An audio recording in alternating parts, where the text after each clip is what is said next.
창세기 27장 1절부터 46절 말씀입니다. 이삭이 나이가 많아 눈이 어두워 잘 보지 못하더니 맏아들 에서를 불러 이르되 내 아들아 하매 그가 이르되 내가 여기 있나이다 하니 이삭이 이르되 내가 이제 늙어 어느 날 죽을는지 알지 못하니 그런즉 내 기구 곧 화살통과 활을 가지고 들에 가서 나를 위하여 사냥하여 내가 즐기는 별미를 만들어 내게로 가져와서 먹게 하여 내가 죽기 전에 내 마음껏 내게 축복하게 하라.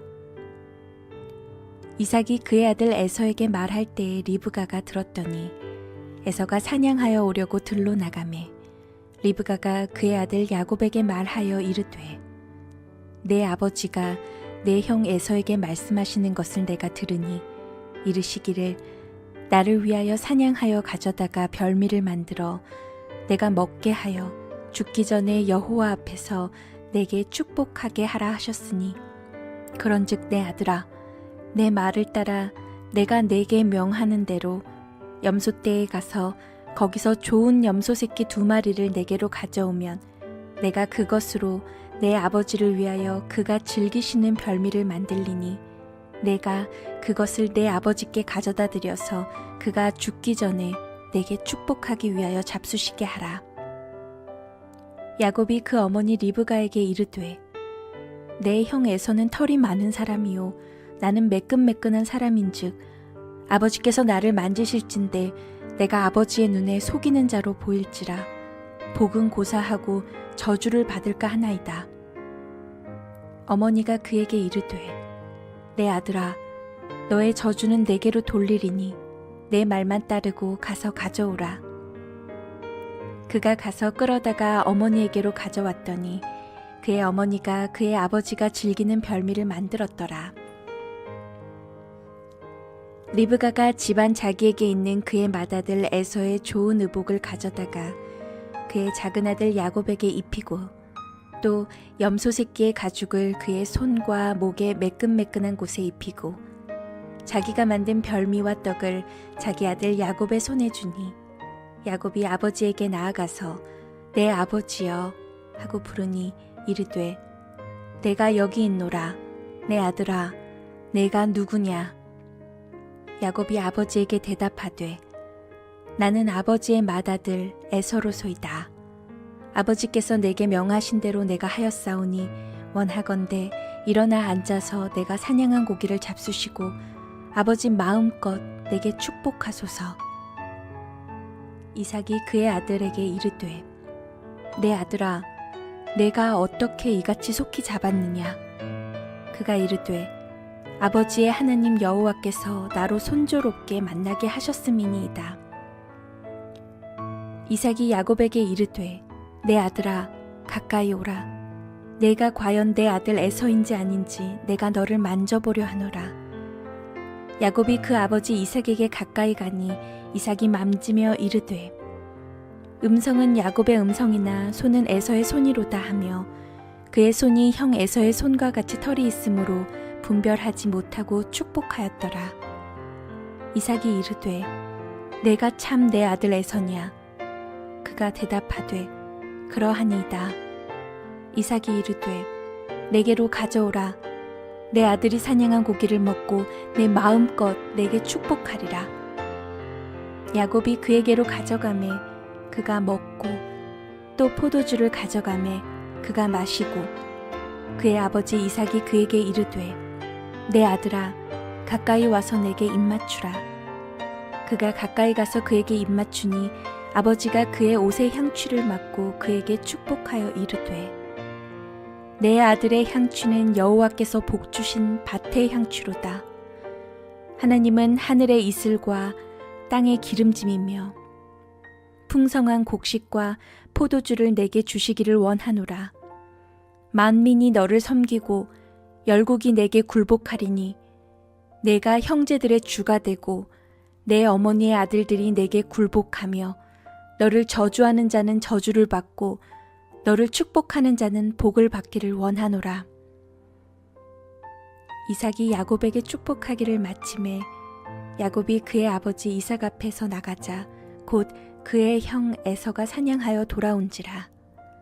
그가 별미를 만들어 아버지에게로 가지고 가서 이르되, 아버지여, 일어나서 아들이 사냥한 고기를 잡수시고 마음껏 내게 축복하소서. 그의 아버지 이삭이 그에게 이르되, 너는 누구냐? 그가 대답하되, 나는 아버지의 아들 곧 아버지의 맏아들 에서로소이다. 이삭이 심히 크게 떨며 이르되, 그러면 사냥한 고기를 내게 가져온 자가 누구냐? 내가 오기 전에 내가 다 먹고 그를 위하여 축복하였은즉 그가 반드시 복을 받을 것이니라. 에서가 그의 아버지의 말을 듣고 소리내어 울며 아버지에게 이르되, 내 아버지여, 내게 축복하소서. 내게도 그리하소서. 이삭이 이르되, 내 아우가 와서 속여 내 복을 빼앗았도다. 에서가 이르되, 그의 이름을 야곱이라 함이 합당하지 아니이니까. 그가 나를 속임이 이것이 두 번째이니이다. 전에는 나의 장자의 명분을 빼앗고 이제는 내 복을 빼앗았나이다. 또 이르되, 아버지께서 나를 위하여 빌 복을 남기지 아니하셨나이까. 이삭이 에서에게 대답하여 이르되, 내가 그를 너의 주로 세우고 그의 모든 형제를 내가 그에게 종으로 주었으며 곡식과 포도주를 그에게 주었으니 내 아들아, 내가 내게 무엇을 할 수 있으랴. 에서가 아버지에게 이르되, 내 아버지여, 아버지가 빌 복이 이 하나뿐이리이까. 내 아버지여, 내게 축복하소서. 내게도 그리하소서. 하고 소리를 높여오니 그 아버지 이삭이 그에게 대답하여 이르되, 내 주소는 땅의 기름짐에서 멀고 내리는 하늘 이슬에서 멀 것이며 너는 칼을 믿고 생활하겠고 내 아우를 섬길 것이며 내가 매임을 벗을 때에는 그 멍에를 내 목에서 떨쳐버리리라 하였더라. 그의 아버지가 야곱에게 축복한 그 축복으로 말미암아 에서가 야곱을 미워하여 심중에 이르기를 아버지를 곡할 때가 가까웠은즉 내가 내 아우 야곱을 죽이리라 하였더니 맏아들 에서의 이 말이 리브가에게 들리매 이에 사람을 보내어 작은 아들 야곱을 불러 그에게 이르되, 내 형 에서가 너를 죽여 그 한을 풀려 하니 내 아들아, 내 말을 따라 일어나 하란으로 가서 내 오라버니 라반에게로 피신하여 내 형의 분노가 풀리기까지 몇 날 동안 그와 함께 거주하라. 내 형의 분노가 풀려 내가 자기에게 행한 것을 잊어버리거든 내가 곧 사람을 보내어 너를 거기서 불러오리라. 어찌 하루에 너희 둘을 이르랴. 리브가가 이삭에게 이르되, 내가 햇사람의 딸들로 말미암아 내 삶이 싫어졌거늘 야곱이 만일 이 땅의 딸들 곧 그들과 같은 햇사람의 딸들 중에서 아내를 맞이하면 내 삶이 내게 무슨 재미가 있으리이까.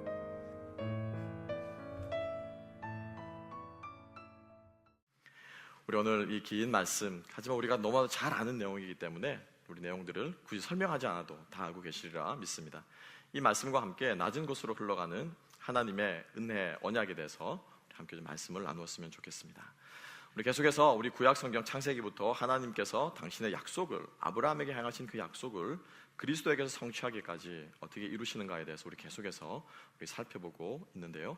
오늘 우리가 이 말씀과 함께 하나님께서 어떤 환경 가운데서 또 어떤 사람의 부족함 가운데서도 일을 이루시는가에 대해서 우리가 함께 하나님 말씀을 듣는다면 또 하나님께서 나의 삶 가운데서도 여러분들의 삶 가운데서도 역사하시는 동일한 하나님으로 믿고 우리가 새 힘과 능력을 얻을 줄로 믿습니다. 여러분, 나누드린 주보를 참고하시면서 세 가지로 우리 함께 좀 생각해 보기를 원합니다. 첫째, 역경의 환경입니다. 두 번째로는 연약한 자아입니다. 우리의 연약한 성품과 우리의 모습이죠. 그리고 마지막 세 번째로는 실패한 우리의 실패입니다. 그래서 하나님께서는 이 모든 것 가운데서도 당신의 열심히 우리에게 약속한 것을 반드시 이루어 가시는 분이신 줄로 믿으시기 바랍니다. 아멘. 첫 번째로 우리 함께 한번 생각해 보십시다. 야곱과 에서 그리고 그의 아버지 이삭과 부모 리브가, 사실 이들이 처해 있는 이 가정은 겉으로 보기에는 굉장히 화목한 가정처럼 보일지 모르겠지만은, 그리고 굉장히 많은 재산들을 모으고 좀 이렇게 부유한 가정처럼 보일지 모르겠지만, 사실 그 속을 뒤집고 들어가 보면은 뭐 심리학자들은 그렇게 표현을 하더라고요. 역기능적인 가정이다. 역기능. 그러니까는 가족 간의 관계가 정상적이지 않다라는 거죠. 사실 그 스토리는 이렇게 시작이 됩니다. 에서가 창세기 26장을 한번 볼까요? 에서가 결혼을 하게 됩니다. 창세기 26장 34절과 35절에는 이렇게 기록되어 있습니다. 다 같이 한번 읽어보십시다. 시작. 에서가 40세에 헷족속 브에리의 딸 유딕과 헷족속 엘론의 딸 바스마스 아내로 맞이하였더니 그들이 이삭과 리브가의 마음에 근심이 되었더라. 하나님께서 출애굽할 때부터 철저하게 금지하셨던 것이 무엇입니까? 이방 여자들과 결혼하는 것이었죠. 그래서 비누아스는 분노의 창을 들고 모압 여자들과 몸을 섞은 남자들을 찔러 죽이는 그러한 일도 있었고요. 철저하게 하나님께서 이방 문화를 근절하기를 원하셨습니다. 단지 그냥 그죠? 이방의 이 문화뿐만 아니라 그들이 가지고 오는 이방 신들이 하나님을 섬기는 여호와 신앙을 퇴색시키기 때문에 하나님께서는 철저하게 이방 신 숭배 사상을 금지하셨어요. 그런데 며느리를 둘이나, 그것도 어느 민족이요? 히타이트, 이스라엘의 북쪽에 있는, 그죠? 니누웨와 가까운 그 핵족 속에 며느리를 둘로 맞이했으니 얼마나 이것이 가정의 근심이 되었겠습니까? 여기서부터 이제 불화의 싹이 트기 시작하는 것이죠. 문제는 이러한 에서의 결혼이 이삭과 리브가로 하여금 사실 둘 사이도 좀 나눠지게 만든 거예요. 둘 사이도 나눠지게 만든 거예요. 특히 리브가가 싫었어요. 이 며느리가 고부간의 갈등이 그때도 있었던 것 같아요. 그래서 미국에서 온 며느리가 영 마음에 안 드는 거예요. 생각하는 것도, 옷 입는 것도, 말하는 것도 그냥. 그러니까 리브가가 점점 며느리만 미워하는 것이 아니라 누구도요? 큰아들까지 미워하게 되는 거예요. 그래서 리브가의 마음이 누구에게로 향한다고요? 야곱에게로 향합니다. 그런 리브가의 마음에도 마치 부합하는 것처럼 야곱은 유순합니다. 분위기 있습니다. 젠틀합니다. 고분고분합니다. 그죠? 이 털도 많지. 털 많은 남자들을 좋아하시는 분이 계실지 모르겠는데 아주 매끈하고 아주 이렇게 어머니가 좋아할 만한, 어머니 품에 쏙 들어올 만한 그 야곱을 향해서 리브가의 마음은 점점 향하고 있는 것을 볼 수가 있습니다. 반대로 아버지는 어떻습니까? 에서를 향해서 두 부부가 편향적인 사랑을 가지고 있는 것을 볼 수가 있고, 이것이 지금 오늘 이 사건이 터지게 된 사실은 배경, 즉 어려운 환경이 되온 것입니다. 먹구름이 이렇게 쫙 들여지는 것이 보이지 않습니까? 해족속 며느리가 둘이나 겨우 들어왔습니다. 말하는 것, 먹는 것, 모든 것들이 이방식으로 하고 있습니다. 근데 그거를 아버지는 해볼러 하면서 이쁘니까 다니니까는 그냥 좋다고 하고 있습니다. 어머니는 거기에 속이 부글부글 끓습니다. 보이시죠? 그죠? 이 가정에 지금 이렇게 평탄하지 않는 먹구름이, 그 환경이 그 가정을 덮치는 것을 우리는 지금 창세기 26장을 보면은 직감할 수 있습니다. 오늘 우리가 읽었던 본문 제일 마지막에서도 리브가가 그렇게 고백하고 있어요.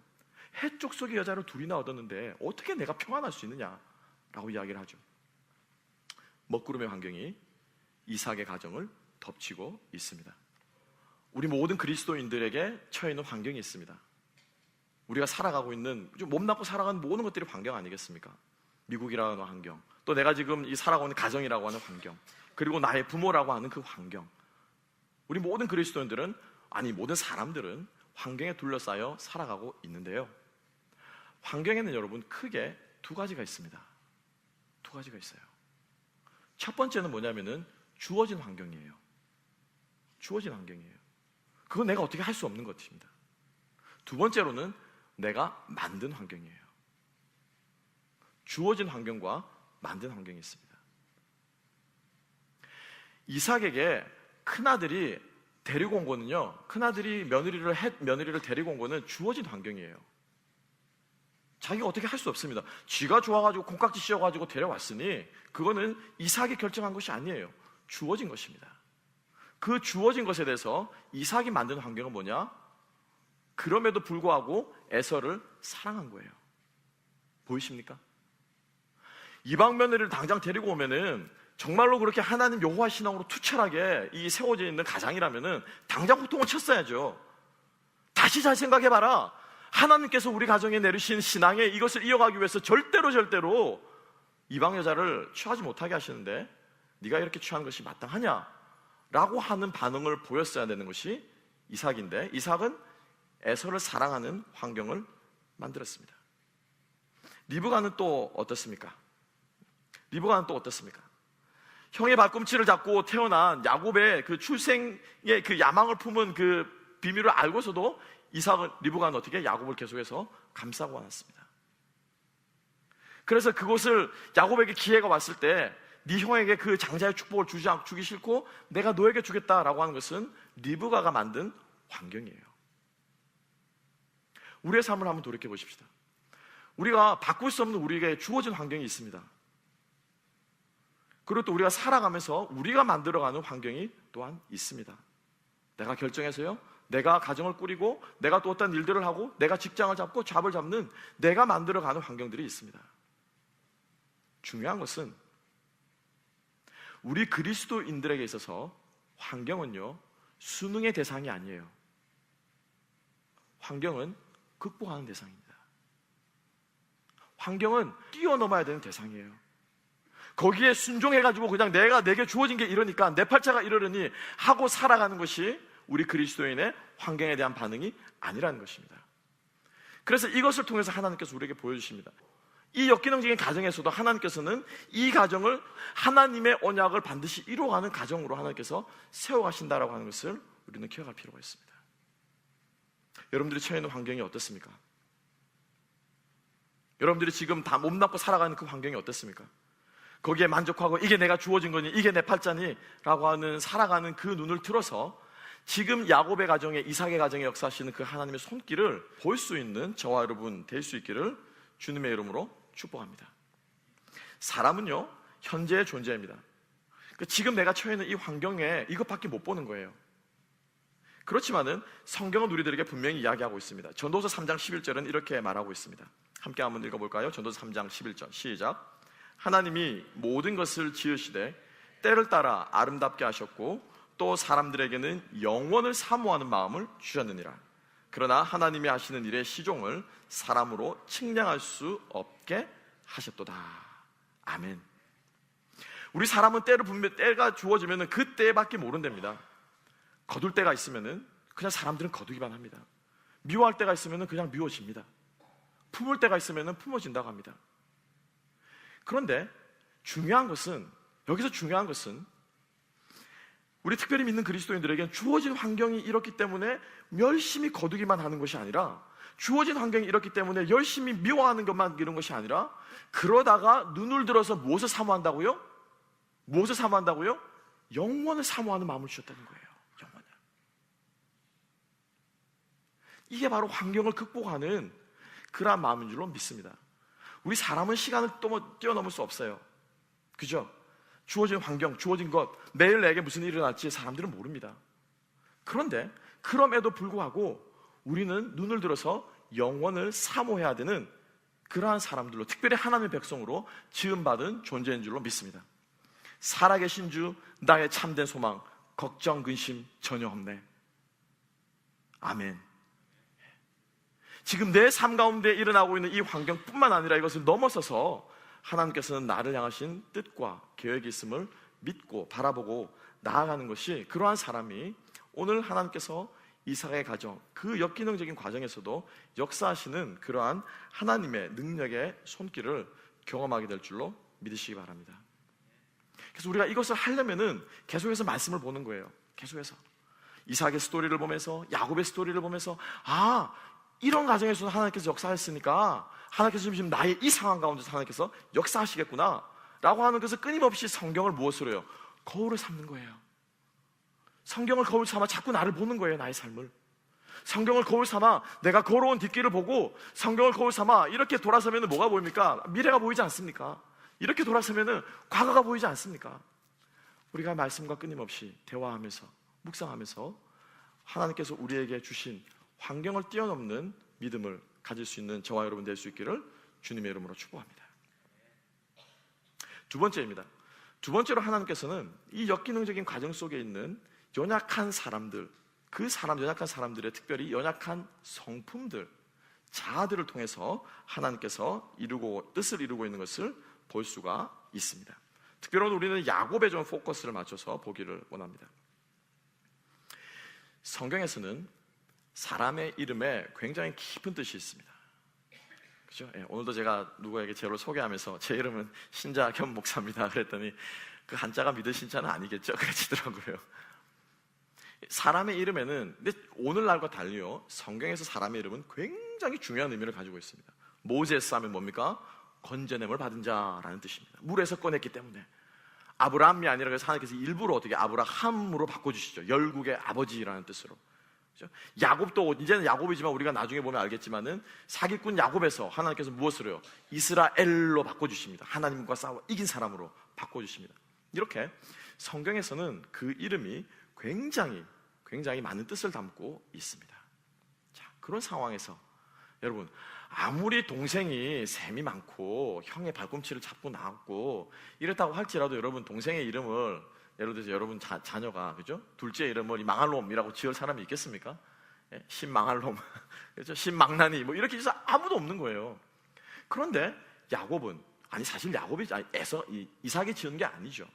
그 아내 리브가는 이삭이 지은 게 아니죠. 근데 그 아들의 이름을 무엇으로 해요? 발꿈치를 잡은 자라고 짓습니다. 발꿈치를 잡은 자. 그러니까 이야콥이라고 하는 이 뜻은 히브리 말로 뒤꿈치 잡다 하는 거거든요. 쉽게 말하면 뒤통수 때리는 거예요. 뒤에서 덜미 잡는 거예요. 그러니까 이 이름값을 하는 인생이 뭐냐면 야곱이에요. 그러니까 야곱의 인생은 이스라엘이 되기 전까지는 철저하게 자기의 그 이속을 챙기고 얌전한 것처럼 보입니다. 온순한 것처럼 보입니다. 고분고분한 것처럼 보입니다. 하지만 돌아서면은 절대로 손해보지 않는 그러한 상품의 소유자가 누구였습니까? 야곱이었어요. 근데 하나님께서는 이러한 야곱을 들어서 사용하고 계신다라고 하는 것입니다.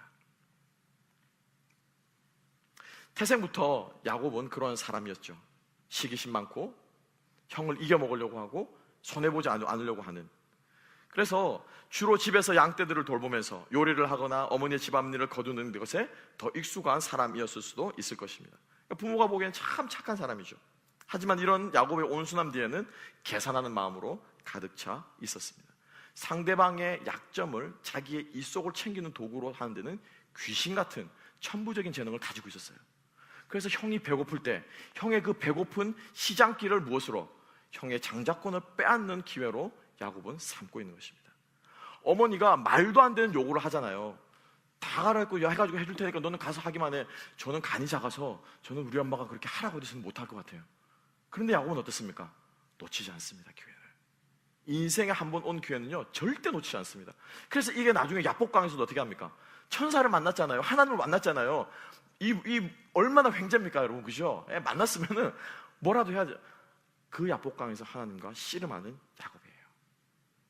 이 야곱은 절대로 기회를 잡으면은 놓치지 않는 사람이었습니다. 그래서 이제 이 장자의 직분은 차지했으니까 뭐만 차지하면 됩니까? 복만 가지면 되는 거예요.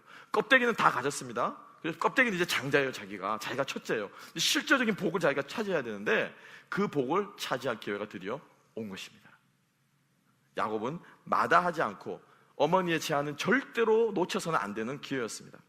그래서 야곱은 자기에게 이익이 되는 이 상황을 놓치지 않고 붙드는 그런 모습을 보이게 되는데, 여러분 한번 생각해 보십시다. 우리 안에도 야곱과 같은 모습이 있지 않습니까? 제가 말하는 야곱과 같은 모습이라고 하는 것은 이익을 탐하고 이기적이고 상대방의 약점을 나를 속이는 그런 것을 말하는 것이 아니라, 내가 고쳐지지 않는 성품들이 있습니까? 없습니까? 있습니다. 있죠. 분명히 있습니다. 그 중에는 내가 싫어하는 부분들도 있습니다. 이런 성품은 정말 고쳤으면 좋겠다. 이런 좀 정말 바꿨으면 좋겠다. 라고 하는 그런 부분들도 분명히 우리 안에 있습니다. 주된 사람의 메인 캐릭터가 있다는 것이죠. 여러분 기억하시기 바랍니다. 이것을 내가 바꾸려고 하는 것이 아니라, 내 의지로 이것을 어떻게 고쳐보려고 하는 것이 아니라, 이것을 어디 앞에요? 하나님 앞에 내어드릴 때 하나님께서 그것을 사용하는 도구가 되게 하는 저와 여러분 될 수 있기를 주님의 이름으로 축복합니다. 그리고 하나님께서 그것을 사용하시도록 해야 되는 거예요. 그죠? 그래서 부지런한 사람이 있습니다. 예를 들면 부지런한 사람이 있습니다. 그럼 이 부지런한 성격을 하나님 손에 잡혔을 때 이 부지런함이 하나님 나라의 영광을 위해 쓸 수도 있고, 이 부지런함이 괜히 그냥 부산 떠는 거예요. 뭐 제가 비견안 되는지 모르겠습니다만, 그렇죠? 그냥 가만히 있어도 되는데 괜히 부산 떨면서 자기만 부산 떨면 되는데 옆에 사람까지 같이 부산 떨게 만드는 그런 것이 있다 보면 하나님 손에 잡히게 됐을 때 그 부지런함과 성실함이 하나님이 사용하시는 성품이 될 줄로 믿습니다. 다른 여러 가지 성품들도 마찬가지입니다. 인간의 악함은요, 우리 인간의 죄악은 우리 성품의 연약함에 달려 있어요. 다시요, 죄악은, 악함은 어디에 달려 있다고요? 성품의 연약함에 달려 있어요. 성경 분명히 우리들에게 이야기를 합니다. 이런 약함이, 우리의 성품의 약함이 죄악의 틈타는 통로가 되는 거예요. 성품 자체가 악한 게 아니에요. 우리의 약한 성품을 어떻게, 죄악이 틈을 타기 때문에 이게 악으로 나오는 것입니다. 성경은 분명히 우리들에게 말하고 있습니다. 로마서 5장 6절과 8절을 제가 읽겠습니다. 우리가 아직 연약할 때 기약대로 그리스도께서 경건하지 않은 자를 위하여 죽으셨도다. 우리가 아직 뭐 할 때요? 연약할 때라고 말하고 있죠. 8절 읽어보십시다. 시작. 우리가 아직 죄인 되었을 때 그리스도께서 우리를 위하여 죽으심으로 하나님께서 우리에 대한 자기의 사랑을 확증하셨느니라. 자, 여기서 우리가 주목해야 될 것은 연약함과 죄인 되었다라고 하는 거예요. 우리가 연약할 때 그때를 곧 성경은 무엇이라고 말하고 있습니까? 우리가 죄인 되었을 때라고 말하고 있습니다. 아시겠죠? 그러니까 우리의 성품의 연약함이 죄를 짓도록 하는 데서 우리가 그렇게 우리를 내어주는 거예요. 의심 잘하는 성격이 성경을 연구할 때, 야, 그게 정말 맞는가 해서 성경을 연구하는 쪽으로 나올 수도 있고, 의심 많은 성격이 죽어도 절대로 이 오병이의 기적을 믿지 않는 그런 완고한 마음으로 나올 수가 있는 것입니다. 의심 자체가 나쁜 게 아니에요. 예수님의 부활을 믿지 않는 도마, 의심 많은 도마, 그가 예수님을 만나고 확증했을 때 그는 인도에까지 가서 순교하는 순교자가 되었습니다. 우리의 연약함을 들어 사용하시는 하나님이신 줄로 믿습니다. 우리 성품의 연약함을 들어 사용하셔서 당신의 뜻을 성취하는 하나님이신 줄로 믿습니다. 그 주님 앞에 우리의 것을 내어드릴 수 있는 저와 여러분 될 수 있기를 소망합니다. 여기서 우리가 잘못 생각해서는 안 되는 것이 있습니다. 뭐냐면은, 그러면은 야곱처럼 살아도 하나님 복만 받으면 되는구나. 거짓말 잘하고 사기 잘 치고, 그죠? 아는 사람 약점 예언 잘하고 이렇게 해도 하나님께서 사용하셔서 복만 받으면 되는구나 라고 하는 것은 잘못된 생각이죠. 그런 생각은 어떤 생각이냐면은 마치 내가 야곱이고 하나님이 에서거예요. 그래서 하나님을 적당히 속여 먹어가지고 내 복을, 에서로부터 야곱이 복을 뺏는 것처럼, 장자권을 뺏는 것처럼 하나님을 적당히 속여가지고 복을 뺏어 먹으려고 하는 심리와 마찬가지인 것입니다. 막 살아도 복 주시는구나, 하나님 백성들을 복 주시는구나, 그게 포커스가 아니고, 하나님은 나의 연약함에도 불구하고 하나님께서 일하실 때 나의 이 연약함이 하나님의 뜻을 이루는 도구가 되는구나 라고 하는 것이 우리가 깨달아야 할 부분인 줄로 믿습니다. 그래서 우리의 연약함들을 주님 앞에 겸손하게 내어드릴 수 있는 저와 여러분 될 수 있기를 주님의 이름으로 축복합니다. 여러분 성품 가운데 연약함이 있을 것입니다. 그리고 상대방의 성품 가운데 연약함이 또한 보일 것입니다.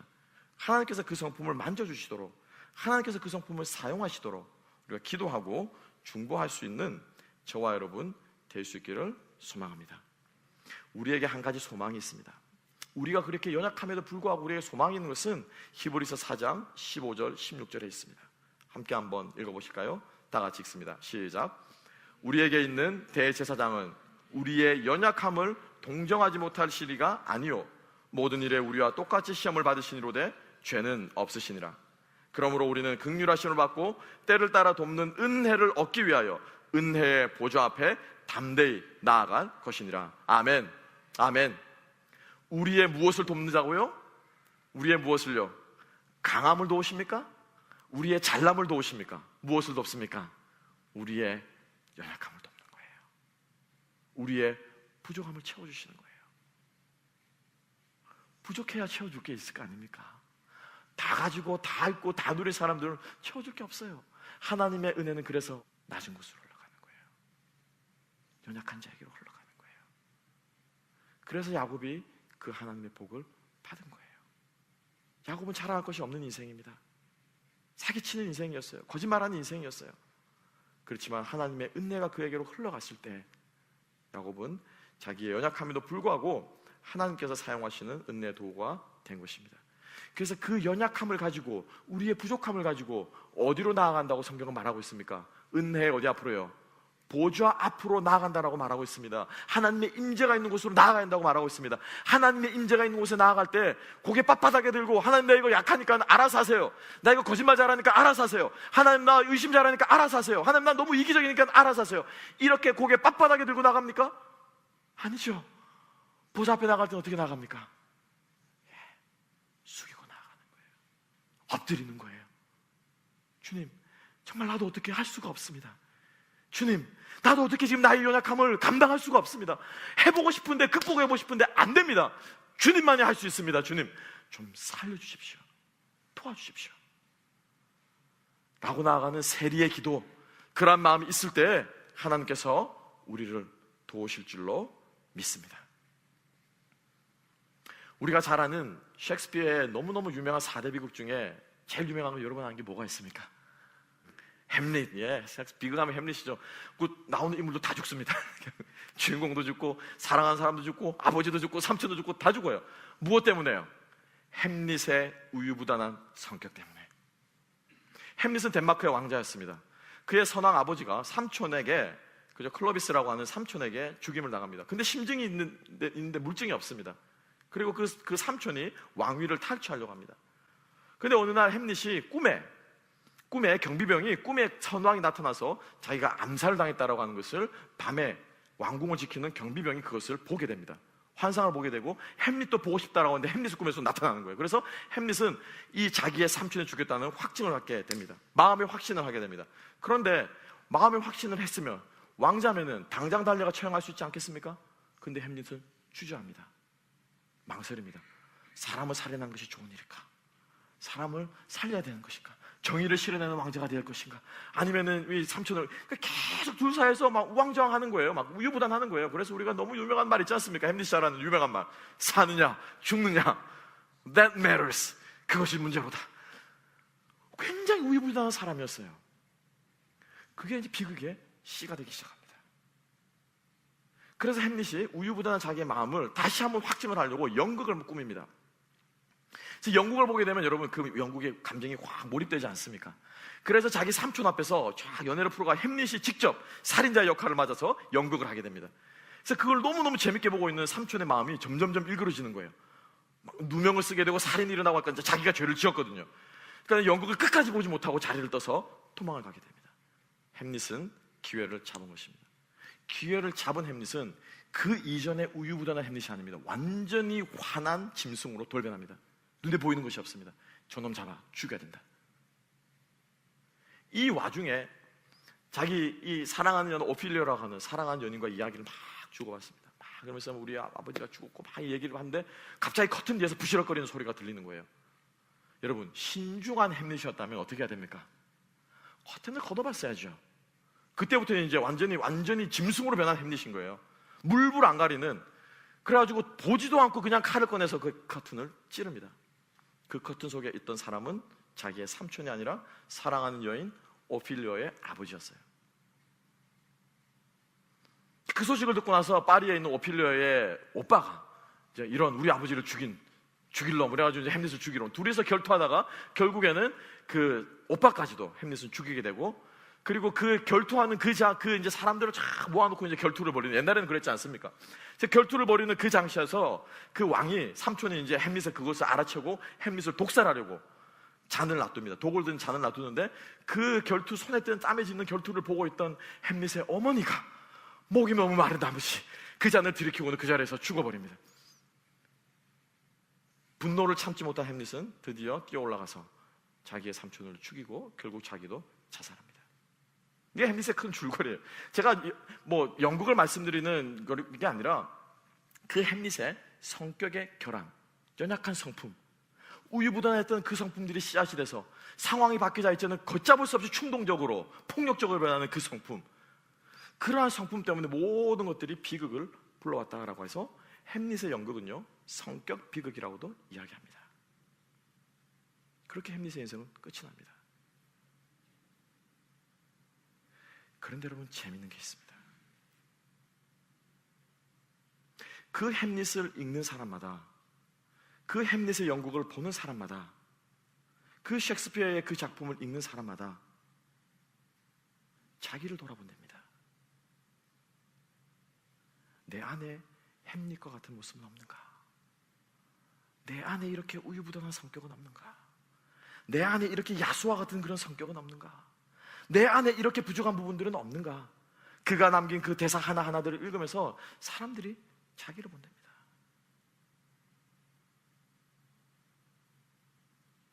햄릿의 삶은 비극적으로 끝났지만 셰익스피어의 손끝에서 나온 그의 작품은 오는 세대까지, 재작년인가 400주년이었죠. 셰익스피어 서거 400주년, 400년이 넘는 시대까지 이르르면서 오늘날 우리들의 가슴 속에 남아있는 명작이 되었고 심금을 울리는 작품이 되었다는 사실입니다.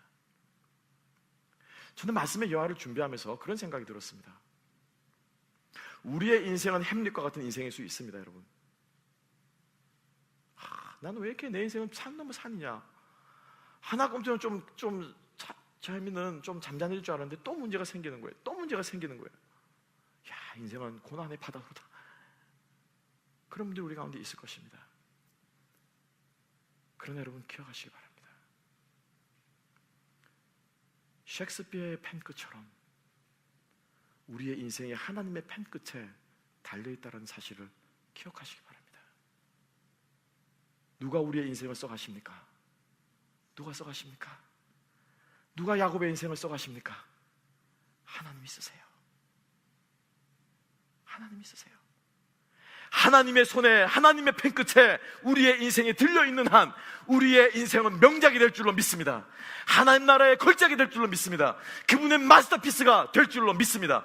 우리는 힘들게 지낼 수 있을지 모르겠지만 우리의 인생을 읽는 사람들이, 우리의 간증을 듣는 사람들이, 하나님이 우리의 삶 가운데 역사하신 것을 보는 사람들이 감격과 감동과 하나님은 지금도 살아계시는구나, 하나님을 믿고 우리의 인생을 던지는 사람들을 붙드시는구나, 저 사람은 연약했지만 저 사람은 부족했지만 하나님이 들었었을 때 그의 인생은 정말 너무너무 멋진 인생이었구나 라고 하는 고백을 하는 인생들로 만들어 가실 줄로 믿습니다. 여러분 기억하십시오. 내 인생은 내 펜끝에 달려있지 않습니다. 세상 사람들이 말하는, 우리 최근에 뭐 댓글 단단 난리잖아요. 그 댓글 하나 누르고 사람이 죽고 살더라고요. 보니까 연예인들이 비방하는 댓글들 막 달리고 고기의 목숨을 걸어버리더라고요. 그냥 우리의 인생은요, 사람들의 좋아요 클릭에 달려있지 않습니다. 우리의 인생은 사람들의 펜끝에 달려있지 않습니다. 우리의 인생은 하나님의 펜끝에 달려있는 줄로 믿습니다. 하나님의 구원 역사를 쓰시는데 도구가 되는 저와 여러분 인생 될 수 있기를 주님의 이름으로 축복합니다. 그래서 하나님께서 마지막으로 에서를 향한 축복을 남겨두신 거예요. 여러분 한번 볼까요? 한번 봅시다. 이제 모든 스토리는 우리가 다 압니다. 그래서 에서가 너무너무 기가 찬 거예요. 울며 통곡하며, 아버지여 그 복이 그거밖에 없겠습니까? 남은 복이라도 줬으니까 주십시오 라고 말하면 여러분 무슨 복을 줘야 됩니까? 그래도 좀 복다운 복을 줘야 되잖아요. 복다운 복을 줘야 되잖아요. 자, 함께 볼까요? 39절 말씀 함께 한번 읽어보십시다. 39절과 40절을 다 같이 읽습니다. 시작. 그 아버지 이삭이 그에게 대답하여 이르되 내 주소는 땅의 기름짐에서 멀고 내리는 하늘 이슬에서 멀 것이며 너는 칼을 믿고 생활하겠고 내 아우를 섬길 것이며 내가 매임을 벗을 때에는 그 멍에를 내 목에서 떨쳐버리리라 하였더라. 이야, 어떻게 복도 아닌 것을 이렇게 너무 멋진 시적인 표현으로 표현할 수 있습니까? 너의 집 주소는 뭐 기름진 곳에서 멀리 떨어져 있을 것이고 너는 칼을 믿고 살겠고 멍에를 벗어버리라. 너무 감동이 되지 않습니까? 복이 아니라. 근데 이 감동이 되는 내용이 뭡니까? 결국엔 네 아우 종살이 하다가 넌 죽을 거라는 거죠. 네 땅은 기름지지도 않고 네 땅은 너는 잘 살지도 않고 멍해지는 삶을 살다가 너 인생은 끝날 거라고 하는 것이 뭐라고요? 저주가 아니라 뭐라고 말하고 있습니까? 복이랍니다. 복이랍니다. 제가 이삭 같았으면은 그 큰아들이 실망해가지고 얼마나 열심히 땀을 흘리면서 사냥해가지고 잡아왔겠습니까? 그죠? 무슨 짐승인지 모르겠지만 멧돼지면 목숨을 각오하고 잡았을 거 아니에요. 그 큰아들이 그렇게 해가지고 와가지고 막 엉망 울며 통곡하면서 일하지 않습니까? 아버지 그 복이 그밖에 없습니까? 그럼 제가 이삭 같았으면 없는 말이라도 좀 지어서 할 것 같아요. 줬던 거 좀 뺏어라서라도 좀 줄 것 같아요. 근데 지금 야곱이 하는 말은 내용만 보면은 복이 아니에요. 그죠? 그런데 지금 야곱은 이것을 무엇이라고 하고 있습니까? 복이라고 하고 있어요. 블레싱이라고 하고 있어요. 여러분, 복이 뭡니까? 복이 뭐예요? 성경에서 말하는 복이 뭐예요? 내 인생이 잘 풀리고, 내 인생이 또 좋은 것들이 일어나고, 좋은 사람을 만나고, 물질을 많이 갖게 되고, 이게 복입니까? 아니에요. 복은요, 하나님의 뜻을 이루는데 쓰임받는 것이 복이에요. 하나님의 손에 들리는 것이 복이에요. 그래서 늘 하나님과 가까이 있는 것이 복이에요. 요셉이 그 하나님께서 함께 하심에 그가 어떻게 하였더라? 형통하였더라 라고 말합니다. 어떻게 감옥에 들어가는 것이 형통입니까, 여러분? 어떻게 남의 집에서 종살이 하는 것이 형통입니까? 뼈 빠지게 종살이도 모자라는데 모함까지 받는 것이 어떻게 그것이 형통입니까? 그렇지만 성경은 그것이 분명하게 무엇이라고 말하고 있습니까? 형통이라고 말하고 있습니다. 왜요? 하나님과 함께하기 때문입니다. 우리 그리스도인들에게 복이 무엇입니까? 하나님의 뜻을 이루기 때문에 하나님이 늘 쓰시는 거예요, 옆에 있어서. 그게 뭐냐면요, 복이랍니다. 복이랍니다. 햄릿의 비극은 비극이 아니라 햄릿의 비극은 마스터피스예요. 명작인 거예요. 내 인생은 이렇게 끝나는 비참한 인생이 아니라 내 인생은 하나님께서 쓰시는 도구라는 것입니다. 그것을 알고 깨닫고 살아가는 사람에게는 인생이 어떻게 복이 된다는 거예요. 아멘? 아멘? 하나님께서 오늘 이 엮이는 가정과 상품의 연약함과 실패 안에서에게 이것을 하나님께서 들어 쓰시는, 우리에게 보여주시는 이유가 바로 여기에 있습니다. 우리 모든 하나로 교인들은 하나님의 복받은 인생인 줄로 믿습니다. 여러분들의 삶 자체가 복인 줄로 믿습니다. 여러분들의 삶 자체가 주님의 축복받은 인생인 줄로 믿습니다. 여러분들의 삶 자체가 주님과 도구하는, 주님께서 사용하시는 도구인 줄로 믿습니다. 무엇을 할 때요? 끊임없이 우리가 성경과 대화하며 뒤를 보고 성경과 대화하며 앞을 보게 될 때 하나님께서는 우리들의 인생이 복으로 가득 찬 인생이심을 깨닫게 해주실 것입니다. 우리가 이 주님 붙들고 정말 우리 남은 인생 정말 복받은 사람답게 행복하게 살아갔으면 좋겠습니다. 기뻐하며 살아갔으면 좋겠습니다. 우리 안에 감이 여전히 있지만은, 내 성품이 부족하지만은 그 안에서 우리가 기뻐하며 감사하며, 하나님 그렇습니다, 이 부족한 것을 가지고도 무엇에 쓰시렵니까? 라고 고백하며 나아가는 저와 여러분 될 수 있기를 주님의 이름으로 축복합니다. 기도하겠습니다. 주님 감사합니다. 그렇습니다. 성경에 나와 있는 모든 인생들이 하나님께서 당신의 구원 역사를 쓰시는 도구가 되었기에, 주님의 손에 들렸기에 아름다운 주님 복받은 인생이 되었는 줄로 믿습니다. 또한 저희들의 인생 또한 그렇게 될 줄로 믿습니다. 주님 정말 약속하신 것처럼